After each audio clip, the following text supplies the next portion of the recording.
Kenji Tanaka stood perfectly still at the back of the packed auditorium, his spine straight as an arrow. Even though it had been 25 years since he last wore his uniform in active duty, some habits never fade away. The way he stood, the way he held his shoulders back, the way his eyes scanned the room with quiet awareness, these were all things that became part of who he was during his years serving in the Japanese Ground Self-Defense Force. Today was different from any other day in his life. Today, his son was graduating from Marine Corps boot camp at Camp Pendleton in California. The auditorium was filled with hundreds of people, proud parents, siblings, grandparents, friends, all waiting to see their loved ones complete one of the toughest training programs in the world. The air buzzed with excitement and nervous energy. Some parents clutched tissues, already emotional before the ceremony even started. Others held up phones, ready to capture every second of this life-changing moment. Kenji had traveled all the way from Okinawa, Japan for this day. It wasn't a short trip.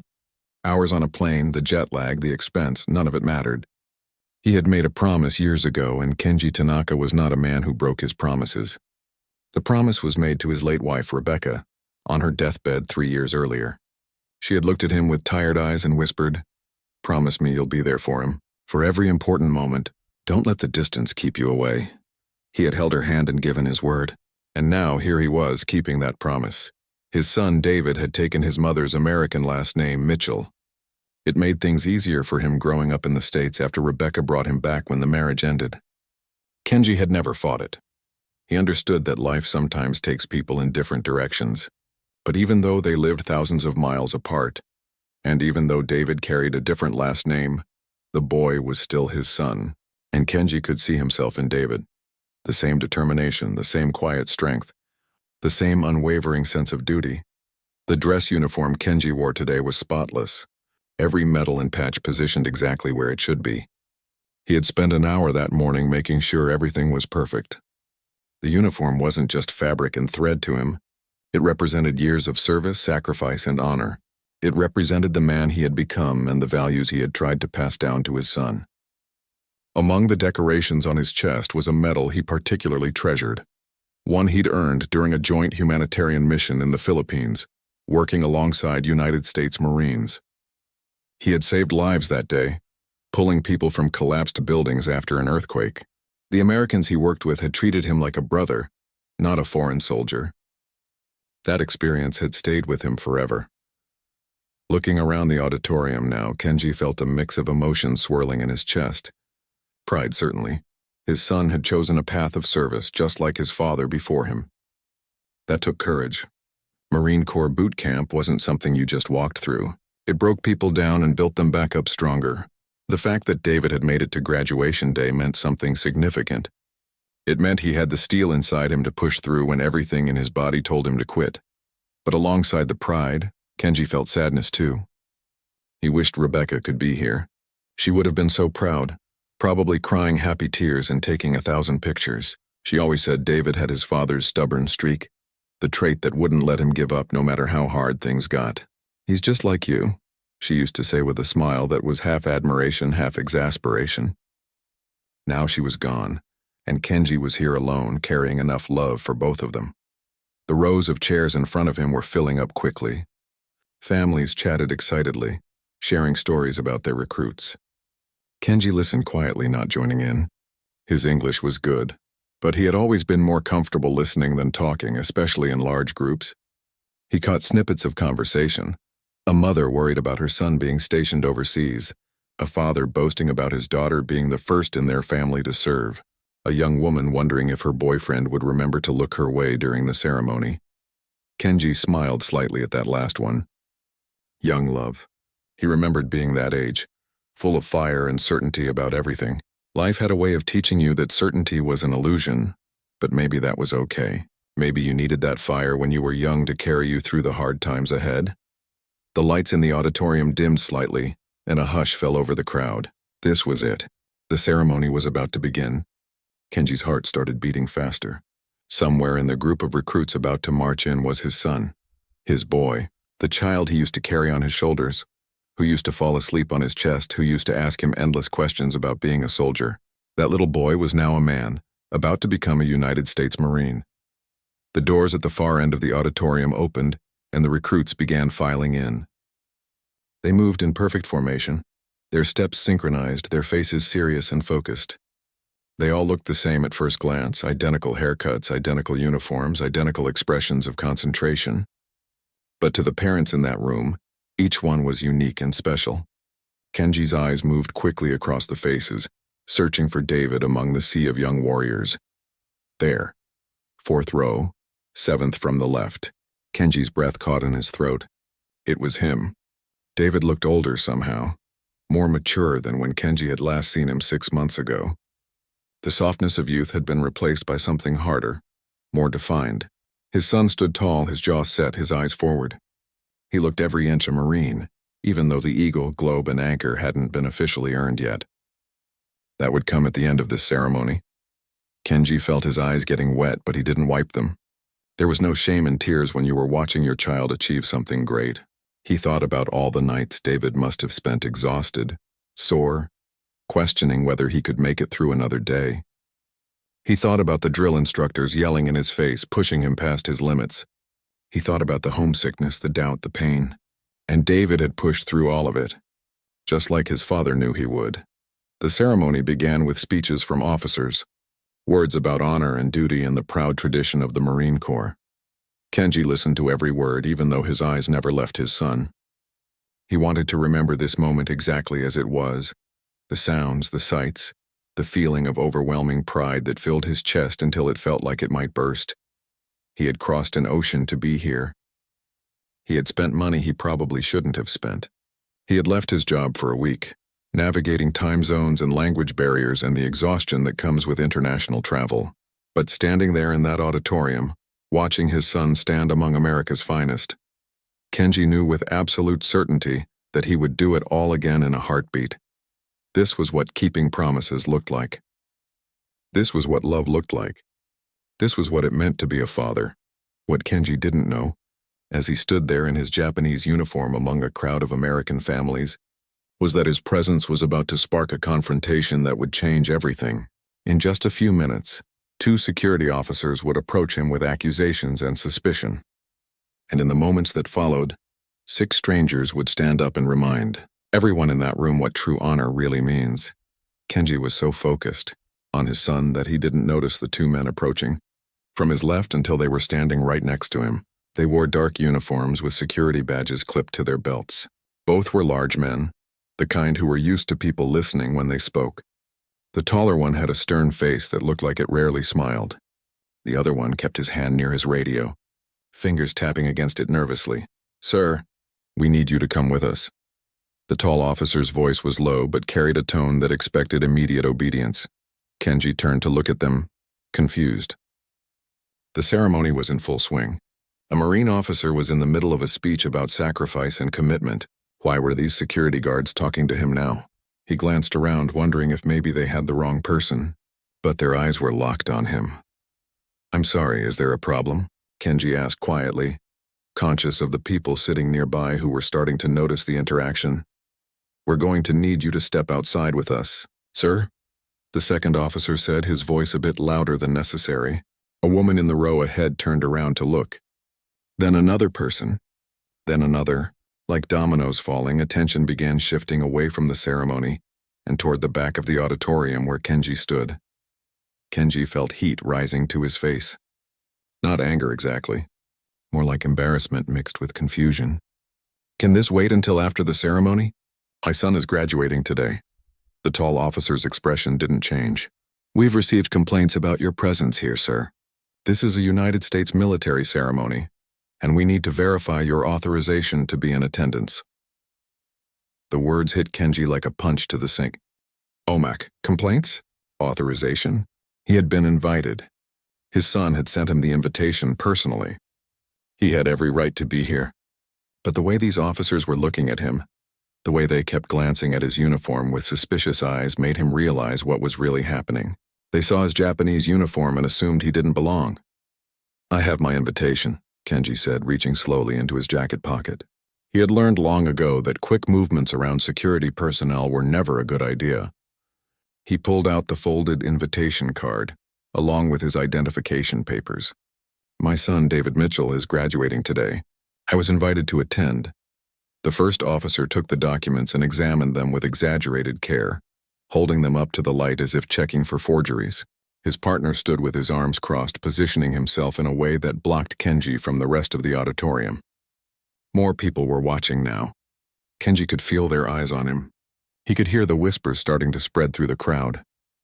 "This doesn't prove you have authorization to attend a military ceremony in a foreign uniform," the officer said, handing the documents back. "We're going to need you to come with us while we sort this out." Kenji's mind raced.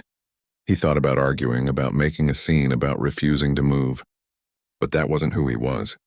He had been trained to respect authority, to follow protocols, to keep his composure even in difficult situations.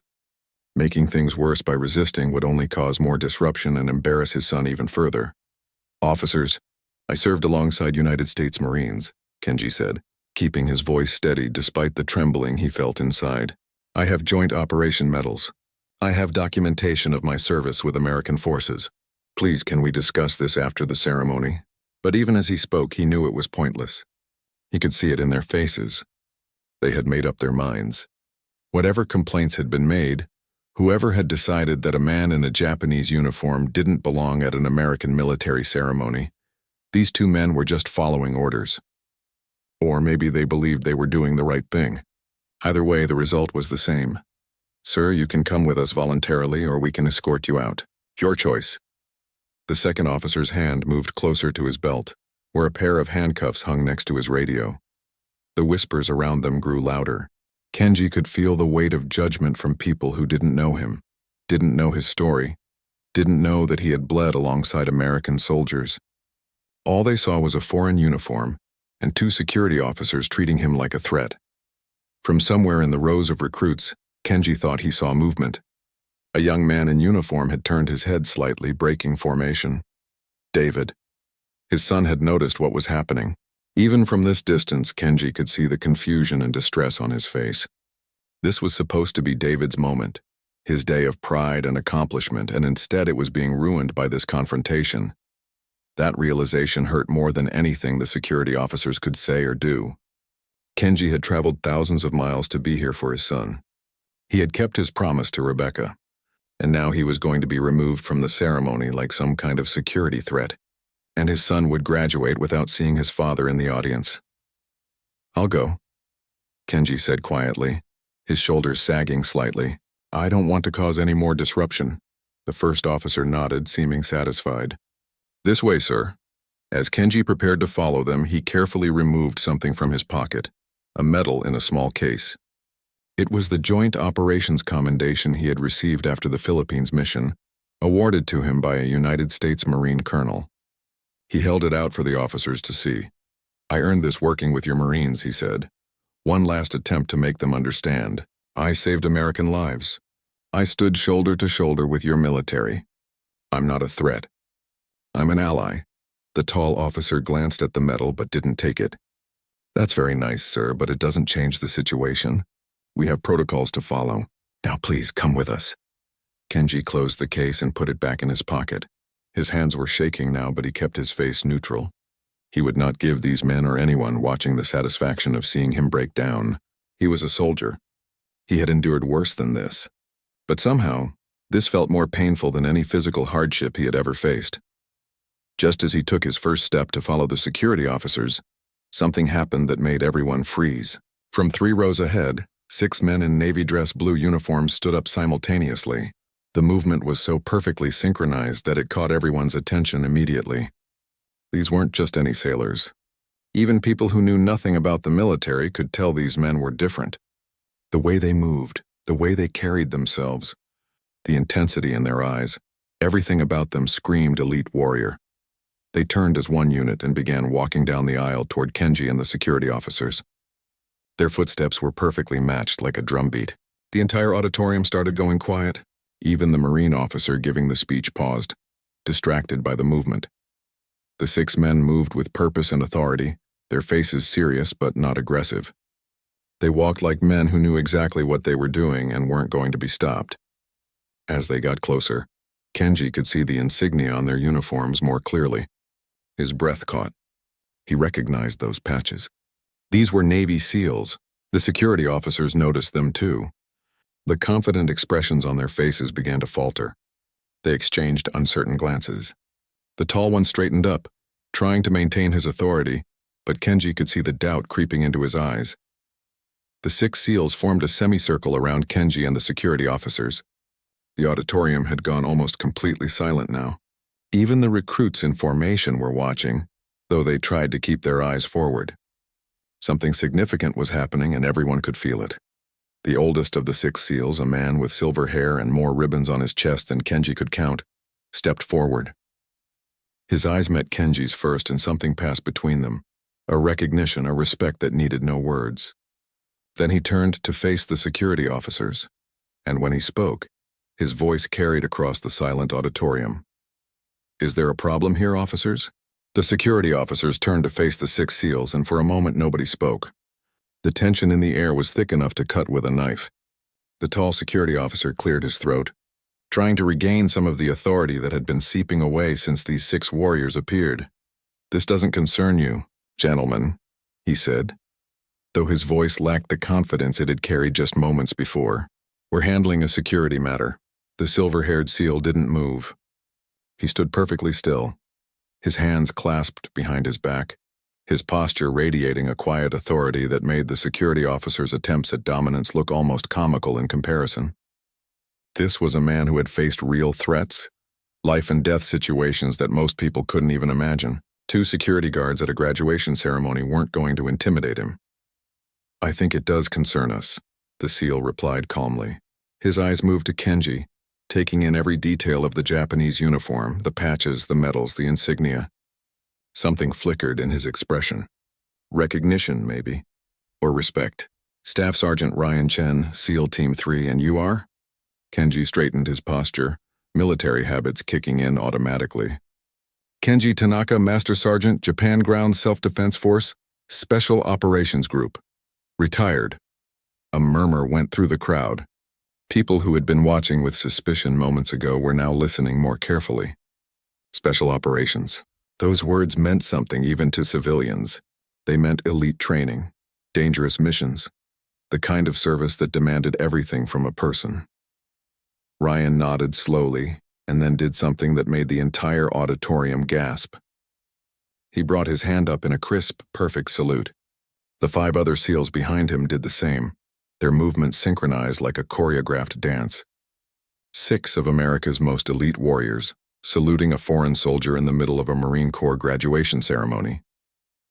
Kenji's eyes went wide. For a second he stood frozen, overwhelmed by the gesture. Then training took over and he returned the salute, his hand steady despite the emotions churning inside him.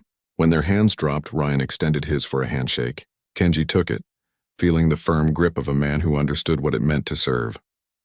"We were watching from up there," Ryan said, gesturing to where they had been sitting. "Saw the whole thing develop. And I've got to say, officers, I think there's been a serious misunderstanding here." The second security officer stepped forward, trying to salvage the situation. "Look, we appreciate your service, but we have a job to do.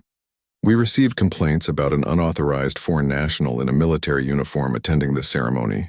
We're just following protocol." "Protocol?" One of the younger SEALs spoke up, his voice sharp. His name tape read Rodriguez. "The protocol is to respect Allied forces, especially those who fought alongside us. That patch on his uniform isn't just for show." Ryan held up a hand, silencing Rodriguez without even looking at him. He kept his attention on the security officers. "Gentlemen, I understand you're doing your job, but I need you to understand something. That uniform Master Sergeant Tanaka is wearing represents the Japanese Special Operations Group. Do you know what that means?" The security officers exchanged glances but said nothing. "It means he went through some of the most brutal training in the world," Ryan continued. "It means he's worked joint operations with our forces. It means he's an ally, not a threat. And unless I'm very much mistaken." He leaned closer to Kenji, examining one of the medals on his chest. "That's a Joint Service Commendation. You don't get one of those from a cereal box. You earn it by serving alongside American forces with distinction." Kenji found his voice, though it came out rougher than he intended. "Philippines 2019. Humanitarian mission after the earthquake. I worked with Marine engineers for 3 weeks pulling survivors from collapsed buildings." Another SEAL, An African-American man named Thompson, based on his name tape, stepped forward. I was in the Philippines for the aftermath operations.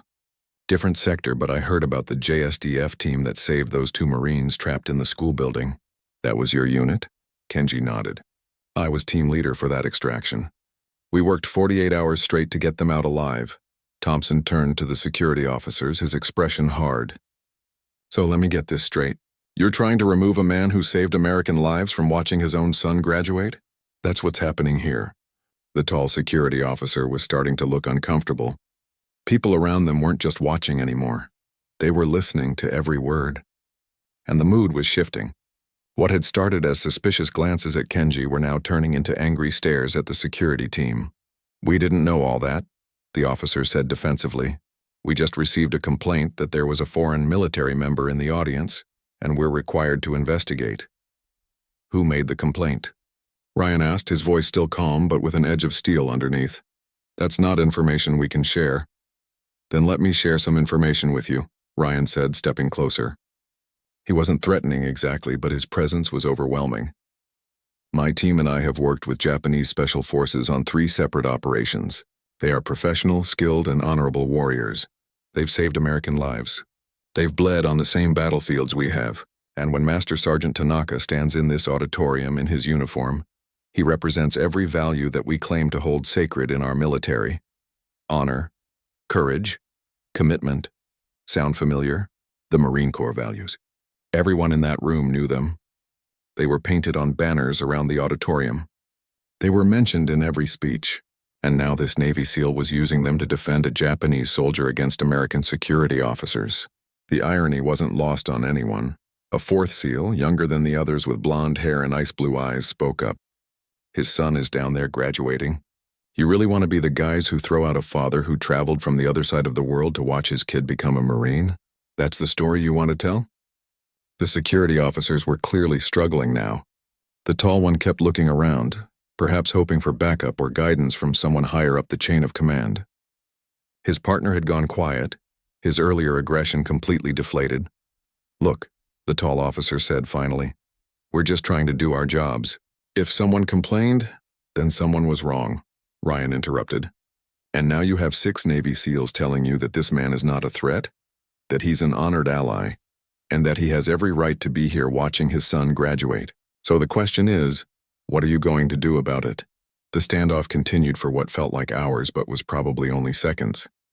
The entire auditorium seemed to be holding its breath. Even the Marine officer who had been giving the speech had stopped completely, watching the drama unfold. Then something happened that changed everything.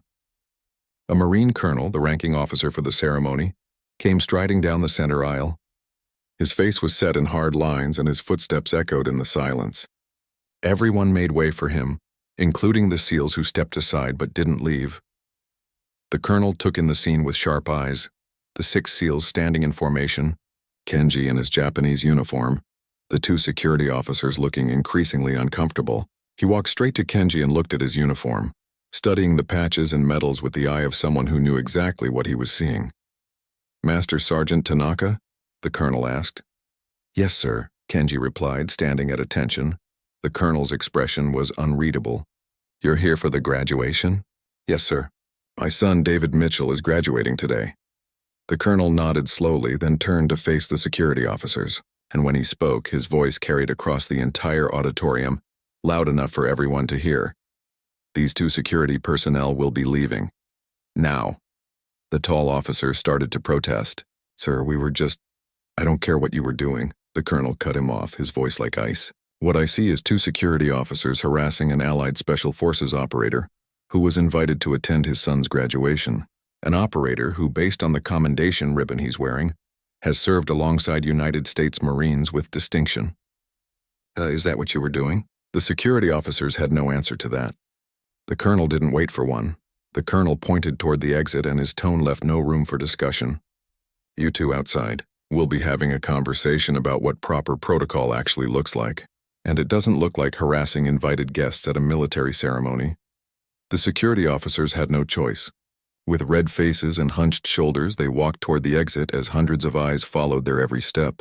The auditorium remained silent except for the sound of their footsteps and the doors closing behind them. Only then did people start breathing normally again. The colonel turned back to Kenji and his expression softened slightly. Not much, because Marine colonels didn't do soft very well, but enough to show that the anger wasn't directed at him. Master Sergeant Tanaka, on behalf of the United States Marine Corps, I apologize for what just happened. That should never have occurred. Kenji didn't know what to say. He had gone from being escorted out like a criminal to receiving an apology from a full colonel in the span of minutes. Sir, I understand they were concerned about security. No, the colonel interrupted firmly. There's a difference between security concerns and discrimination. What happened here was the latter, and it's unacceptable. He gestured toward the front of the auditorium. You're going to watch your son graduate from a proper seat, not from the back of the room. Before Kenji could respond, the colonel was already walking toward the front section where seats were reserved for distinguished guests and special visitors. Ryan and his 5 teammates fell in behind Kenji, forming an informal escort. As they walked down the aisle, something remarkable happened. People began to stand. First it was just a few in the rows nearest to them, then more, then entire sections. They weren't sure exactly what had happened, but they understood enough. A father had been wrongly accused. Warriors had defended him, and now he was being honored. The applause started small, just a few people clapping, but it grew, spreading through the auditorium like a wave. Soon hundreds of people were clapping, and some were even cheering. Kenji felt his eyes burning with tears that he couldn't hold back anymore. He had come here expecting to sit quietly in the back, to witness his son's achievement from a distance. Instead, he was walking down the center aisle while an entire auditorium full of Americans stood and applauded him. The colonel led them to the front row, to seats that had been empty and reserved. These are for you and your friends, he said, gesturing to Ryan and the other SEALs. Anyone who stands up for what's right the way you all did today deserves a front row seat. Ryan started to protest. Sir, we were just... That wasn't a request, Staff Sergeant, the colonel said with the hint of a smile. Sit down and enjoy the ceremony. The 6 SEALs looked at each other, shrugged, and took their seats on either side of Kenji. As they settled in, Rodriguez leaned over and whispered, Well, this wasn't how I expected today to go. Thompson, sitting on Kenji's other side, chuckled quietly. Best graduation ceremony I've ever been to, and my own brother hasn't even gotten his eagle, globe, and anchor yet. The ceremony resumed, but it was different now. There was an energy in the room that hadn't been there before. When the Marine officer returned to the podium to continue his speech, he acknowledged what had happened without going into detail. Today we witnessed something important, he said, his voice carrying across the auditorium. We saw what it means to stand up for your brothers and sisters in arms, regardless of what flag they serve under. That's what being a Marine is about. That's what honor looks like. The applause that followed was deafening. As the ceremony continued, Ryan leaned toward Kenji. I meant what I said back there about working with Japanese forces. We did a joint training exercise in Okinawa 2 years ago. Your special operations guys are no joke. Best urban warfare training I've ever experienced outside of our own programs. Kenji felt a warmth in his chest. We learn a lot from American forces too. The partnership between our countries has made both militaries stronger. That's the truth, Thompson added. And it's bigger than just military, Stu. It's about respect, about recognizing that courage and honor don't belong to any one nation. They're universal. One of the younger SEALs, whose name tape read Patterson, spoke up from down the row. My grandfather fought in World War II, Pacific Theater. He had some rough feelings about Japan for a long time. But before he died, he told me something I never forgot. He said the world had changed and that the bravest thing a person could do was let go of old hatreds and recognize former enemies as friends. Seeing you here today, sir, I think he'd have appreciated that. Kenji nodded, understanding the weight of those words. History cast long shadows, and sometimes the hardest battles were the ones fought in people's hearts, not on battlefields. Your grandfather sounds like a wise man. It takes courage to change your mind, to see the world differently than you were taught. The ceremony moved forward with the calling of names. Each recruit walked across the stage to receive their eagle, globe, and anchor, the symbol that marked them officially as United States Marines. With each name called, families erupted in cheers and applause. Cameras flashed. People cried happy tears. It was beautiful chaos. the kind that only happens when pride and joy overflow in equal measure. Then the moment Kenji had been waiting for arrived. "Private First Class David Mitchell." Kenji shot to his feet so fast he almost knocked over his chair. His heart was pounding. His hands were shaking. His son, his boy, was walking across that stage. David's steps were measured and confident. His uniform was perfect. His salute was crisp. When he received his eagle, globe, and anchor, and turned to face the audience, his eyes found his father immediately. The look on David's face was something Kenji would remember for the rest of his life. Surprise, joy, pride, confusion, and love all mixed together. His son had seen what happened earlier, had watched his father being confronted by security. But now here Kenji was in the front row, surrounded by Navy SEALs, being honored instead of ejected. Kenji raised his hand in salute to his son. It wasn't protocol. It wasn't part of the ceremony, but he didn't care. His son was a Marine now, and he deserved that recognition. Then something incredible happened. All 6 SEALs stood up with Kenji. They stood at attention and saluted David as well. 7 warriors from 2 different nations, standing together, honoring one young man's achievement. David's composure broke. Tears streamed down his face as he returned the salute. Other recruits in the formation were sneaking glances, trying to see what was happening while maintaining their position. The audience had gone quiet again, but this time it was a good silence, filled with emotion rather than tension. When David left the stage, the 6 SEALs sat back down, but Kenji remained standing for a moment longer, watching his son return to formation. Ryan gently touched his arm. "You can sit, Master Sergeant. He knows you're here. He knows you're proud." Kenji sat, but his eyes never left his son. The ceremony continued with more names, more families celebrating, more young men and women officially becoming Marines. But for Kenji, the moment had already happened. Everything else was just details. As the ceremony began to wind down, Thompson leaned over again. "So what's the plan after this? Taking your son out for a celebratory dinner?" "That was the plan," Kenji said, "though I imagine he'll have questions about what happened today." "I imagine he will," Ryan agreed. "But here's what you tell him. You tell him that his father was honored by 6 Navy SEALs and a Marine colonel today, not because of rank or medals, but because he represented something important: brotherhood, honor, the idea that service transcends borders." Rodriguez grinned. "And you can tell him that if he ever meets a SEAL who gives him trouble, he should mention that his father had drinks with Ryan Chen's team. That'll smooth over most situations." "Drinks?" Kenji asked, surprised. "Oh yeah," Thompson said. "You didn't think we were just going to let you disappear after this, did you? We're taking you out, you, your son, and the 6 of us. We're going to celebrate properly." Kenji started to protest about imposing, about them having their own plans, but Ryan cut him off. "Master Sergeant, with all due respect, shut up and accept the invitation. You flew halfway around the world to be here. The least we can do is buy you a beer and hear some stories about the Philippines operation." For the first time since the confrontation had started, Kenji laughed. Really laughed.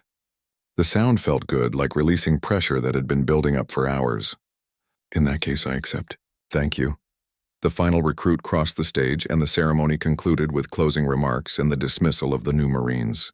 The auditorium erupted into chaos as families rushed forward to find their graduates. Kenji stood with his 6 new friends, scanning the crowd for David. When he finally spotted his son pushing through the crowd toward them, Kenji felt his heart swell. David's eyes were still red from crying, and he was grinning from ear to ear. And right behind him, breaking through the crowd with equal determination, was a story that would be told and retold for years to come.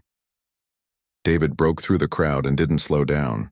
He ran straight to his father and wrapped him in a tight embrace, not caring that his fellow Marines were watching, not caring about protocol or proper military bearing. In that moment, he was just a son hugging his dad. "You came," David whispered, his voice thick with emotion. "I saw what happened. I saw them trying to make you leave. I thought—" "I know," Kenji said, holding his son tight. "I thought so too. But I'm here. I kept my promise." They stood like that for a long moment, neither wanting to let go. Around them, other families were having similar reunions, but Kenji was only aware of his son, solid and real in his arms. The boy who used to climb trees and skin his knees was now a United States Marine. And Kenji had been there to see it happen. When they finally pulled apart, David noticed the 6 SEALs standing nearby, giving them space but clearly part of whatever story had unfolded. His eyes went wide. "Dad, are these gentlemen stood up for me when those security officers tried to remove me," Kenji explained. "They made sure I could stay and watch you graduate." David turned to face them, standing at attention instinctively. Ryan waved him off with a smile. "At ease, Marine. This is a celebration, not an inspection. Your father is a good man, and we weren't about to let anyone treat an allied operator with disrespect." "Thank you," David said, and his voice cracked slightly. "You don't know what this means. My dad traveled so far to be here. If he'd missed it because of those guys, he didn't miss it," Thompson said firmly. "And that's what matters. Now, your father tells us you all had plans for dinner, but we've decided we're crashing that party. Hope you don't mind." David looked at his father, then back at the SEALs, a grin spreading across his face. "Mind? Are you kidding? This is incredible." The group made their way through the crowd toward the exit. As they walked, other Marines and their families kept stopping them, shaking Kenji's hand, thanking the SEALs for what they'd done. Word had spread quickly through the auditorium about what happened, and people wanted to show their support. An elderly veteran in a wheelchair saluted as they passed. A mother with tears in her eyes touched Kenji's arm and said simply, "Thank you for your service." Each interaction made Kenji's heart feel fuller. He had come here expecting to be anonymous, just another face in the crowd. Instead, he was being treated like a hero, though he didn't feel like one. He had simply wanted to watch his son graduate. It was these 6 SEALs who were the real heroes of the day, standing up for what was right when it would have been easier to stay silent. Outside the auditorium, the California sun was bright and warm. Groups of new Marines posed for pictures with their families. Drill instructors who had been terrifying authority figures just hours ago were now shaking hands and offering congratulations. The atmosphere was electric with joy and celebration. Rodriguez pulled out his phone. "We need a picture, all of us. This is a story people won't believe unless we have proof." They gathered together, Kenji and David in the center, the 6 SEALs arranged around them. A passing family offered to take the photo so everyone could be in it. As they posed, arms around each other's shoulders, Kenji felt something he hadn't felt in years: brotherhood, community, the sense of belonging to something larger than himself. The photo taken, they headed to a restaurant near the base that Thompson knew. It was the kind of place that had been feeding military families for decades, with pictures of service members covering every wall and a menu that hadn't changed since 1985. The owner, a former Marine himself, took one look at the group and immediately pushed 3 tables together to accommodate them. Once they were settled with drinks in hand, the stories began.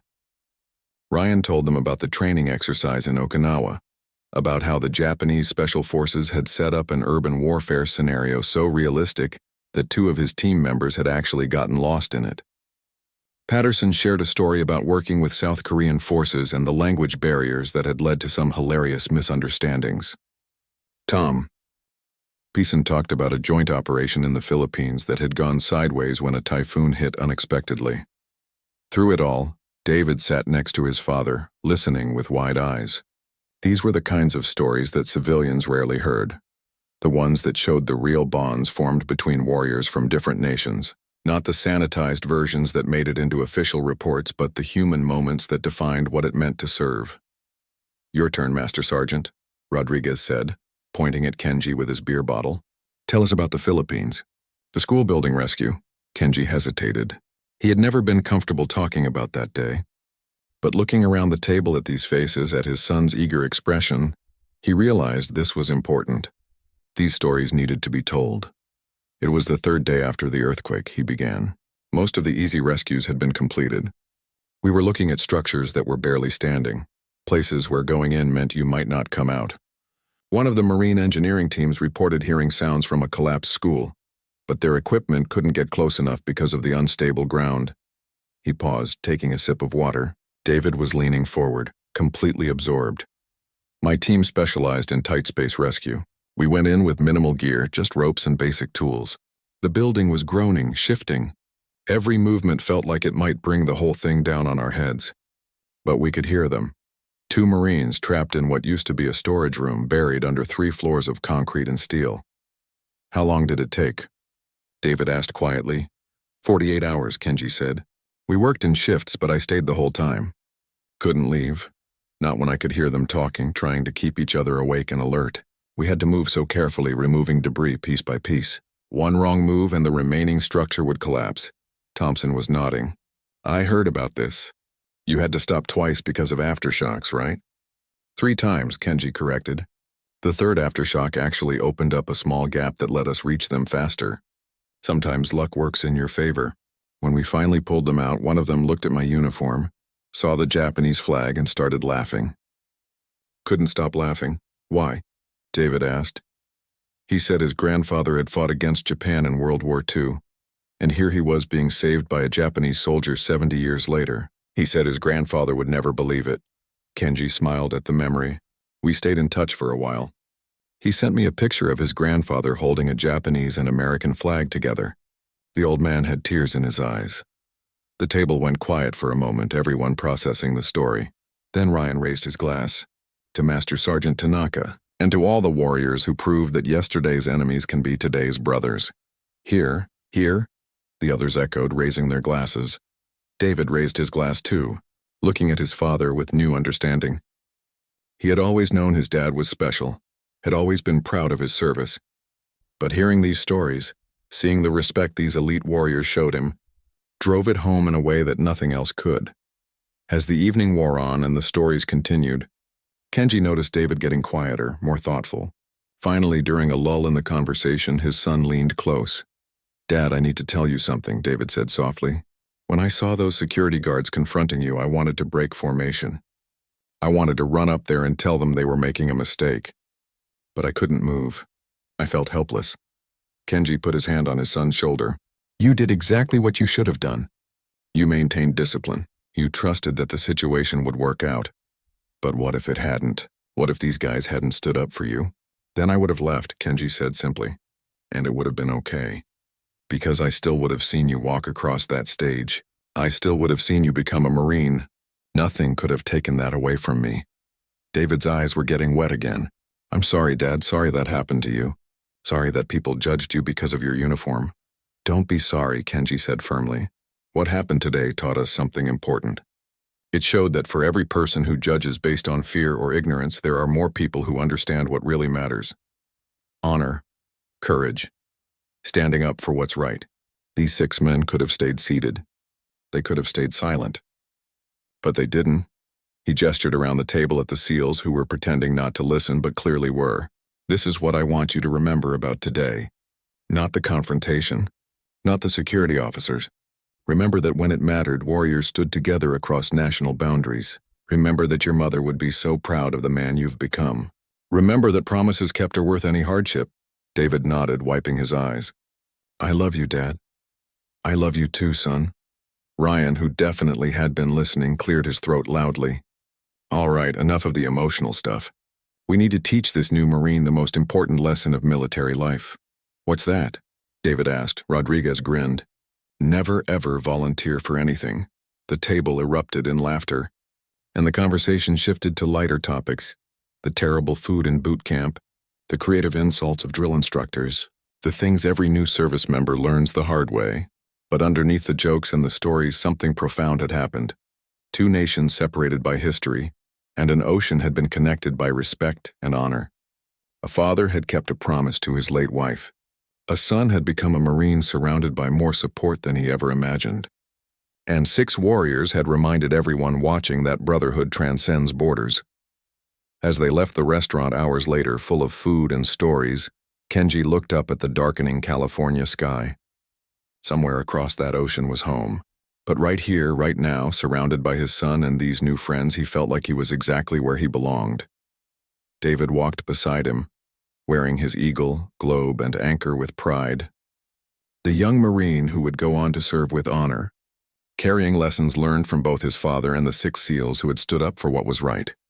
And that, Kenji thought, was the best graduation gift of all.